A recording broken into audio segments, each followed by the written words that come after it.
Meghan Markle was widely praised in the US on Thursday evening following her light-hearted sit-down with comedian and veteran chat show host Ellen DeGeneres. While Sussex fans cooed over the video, with many observing how at peace Meghan looked, the Duchess of Sussex and her husband Prince Harry have also been subject to heavy criticism following their recent outings. One British journalist took to Twitter to point out the hard time Harry and Meghan were being given by the French media. The latest cover of the highly popular French magazine Paris Match is scathing about the Sussexes. Meghan was recently forced to apologize to a court for making a misleading statement in her privacy case against the Mail on Sunday's publishers, and Paris Match took the chance to go in on the Duchess over this. Its front-page headline translates to, "Why Meghan Lied." Another headline in the magazine reads, "The Mask Slips." Paris Match had a circulation of well over 560,000 in 2020. It has also amassed more than 1.2 million followers on social media. Paris-based British journalist Peter Allen claimed the magazine TMS criticism of the Sussex royals is particularly significant because the French media has been quite respectful towards them in the past. He wrote on Twitter that its latest headlines are devastating. For Project Sussex, the Sussexes have appeared on many previous covers of Paris Match. These have usually celebrated the development of their relationship together. Sun on Sunday political editor David Wooding added, "Harry and Meghan's public profiles are starting to change for the worse outside the UK too, it seems." This came after Meghan's apology for misleading a court on whether she had given authorization for an aide to brief the authors of unofficial biography Finding Freedom about her. The Sussexes previously insisted that they had no involvement with the 2020 book by Omid Scobie and Caroline Durand, Finding Freedom. But her former press secretary Jason Knauf told a court Meghan Markle had not only known about his meeting with the authors of the biography but had sent him briefing notes. He said that the royal couple authorized specific cooperation in writing in December 2018. Following this admission, Meghan Markle said that she had not remembered emails in which she was told about a 2-hour meeting between the authors and her then press secretary Jason Knauf for the biography. In a statement, she said, "I apologize to the court for the fact that I had not remembered these exchanges at the time. I had absolutely no wish or intention to mislead the defendant or the court." She mimicked her son TMS voice and said, "On that first page you open and you see our dogs and he goes, 'That TMS pooler. That TMS guy.'" Trademark Meghan and Ellen have been friends for years, dating back to a chance meeting at a dog shelter in Los Angeles in 2012. At the time, Meghan was preparing for the filming of the second season of Suits, the show which really propelled her into the Hollywood spotlight.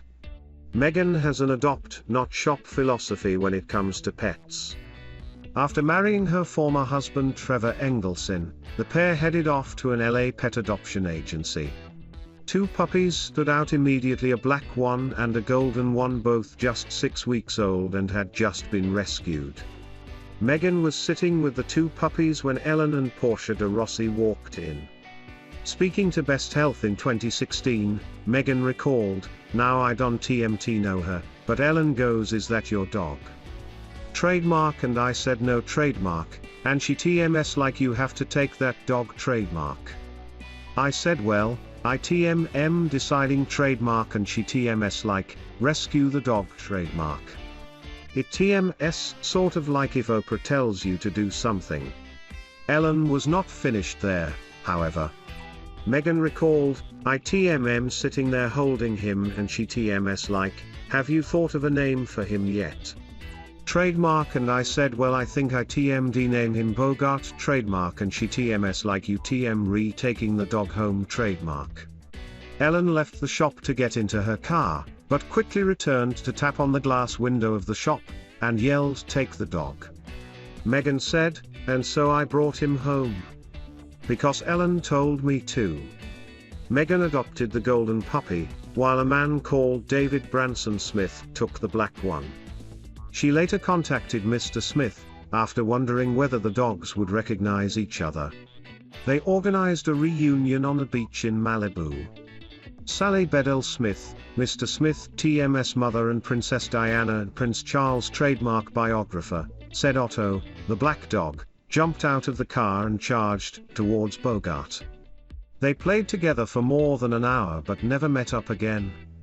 Boggs, as Meghan TMS dog became affectionately known, soon became Meghan TMS best friend, and regularly featured on her Instagram feed. Meghan adopted another dog, a beagle named Guy, in 2015. Bogart, however, was unable to move to the UK with the Duchess due to his old age.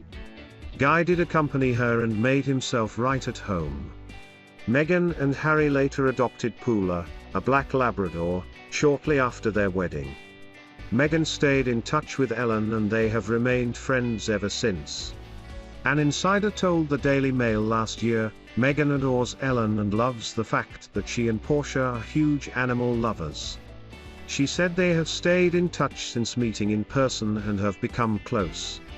The close-knit friendship shone through in Thursday TMS chat as Meghan and Ellen discussed how the Duchess would turn up to auditions in a very old Ford Explorer Sport and would have to climb out of the boot of the car as the key had stopped working on the driver TMS side.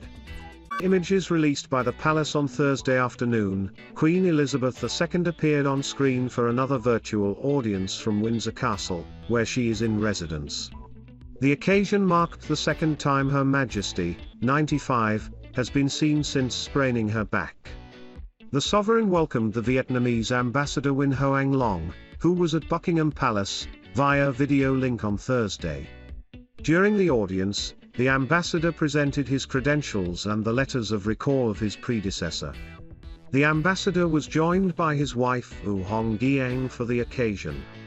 For the audience, the Queen donned her signature pearl necklace and accessorized her turquoise dress, with black collar detail with a sparkly brooch. The engagement comes after concerns were raised for Her Majesty's health after she cancelled a number of appearances over the past month. Her Majesty's appearance at the Remembrance Sunday service at the Cenotaph last weekend was cancelled, as she had sprained her back. Buckingham Palace said she was disappointed she had to cancel her plan to attend. Shortly before the service, the palace issued a statement reading, "The Queen, having sprained her back, has decided this morning with great regret that she will not be able to attend today's Remembrance Sunday service at the Cenotaph. Her Majesty is disappointed that she will miss the service."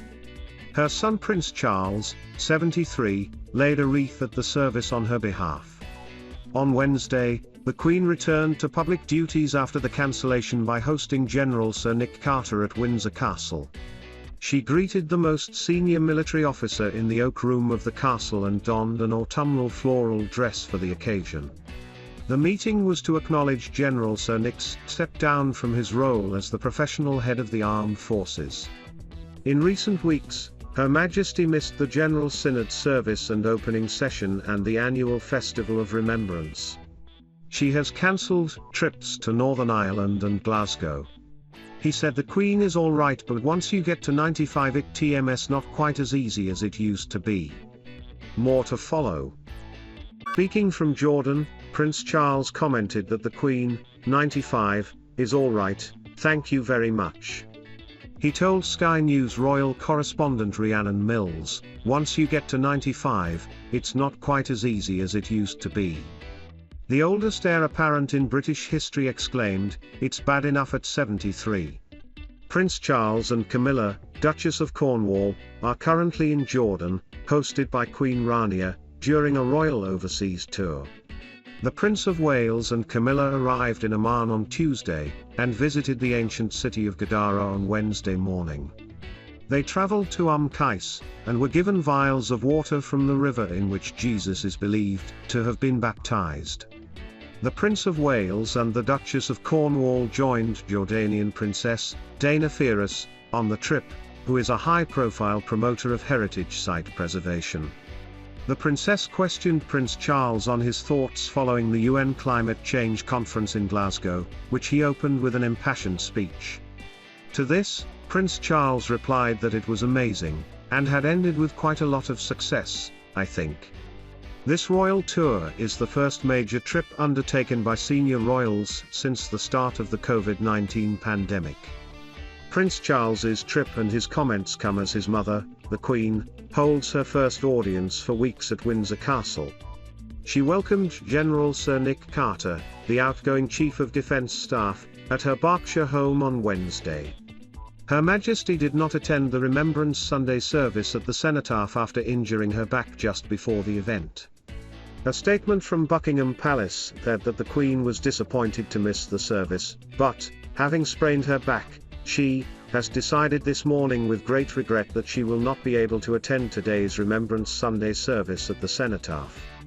The palace had previously described Her Majesty TM's firm intention to attend after missing a slew of public engagements since the latter half of October.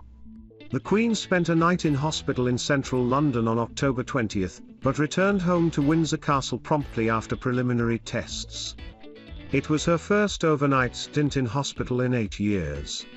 It followed a last-minute cancellation to her planned visit to Northern Ireland earlier in October, where she was to attend a service in Armagh to mark the centenary of the creation of Northern Ireland. Her Majesty also opted to address the delegates of the COP26 UN Climate Change Conference in Glasgow via pre-recorded message, rather than travel to Scotland with other senior royals. The Queen TM's absence at these high-profile meetings, instead represented by members of the royal family in her stead, has highlighted a pattern of senior royals stepping up and taking on increased responsibility as the Queen TM's health falters.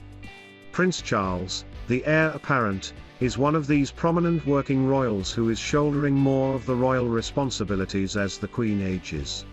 His son, Prince William, and Kate, Duchess of Cambridge, have stepped further into the spotlight of royal engagements in recent months alongside the Prince of Wales.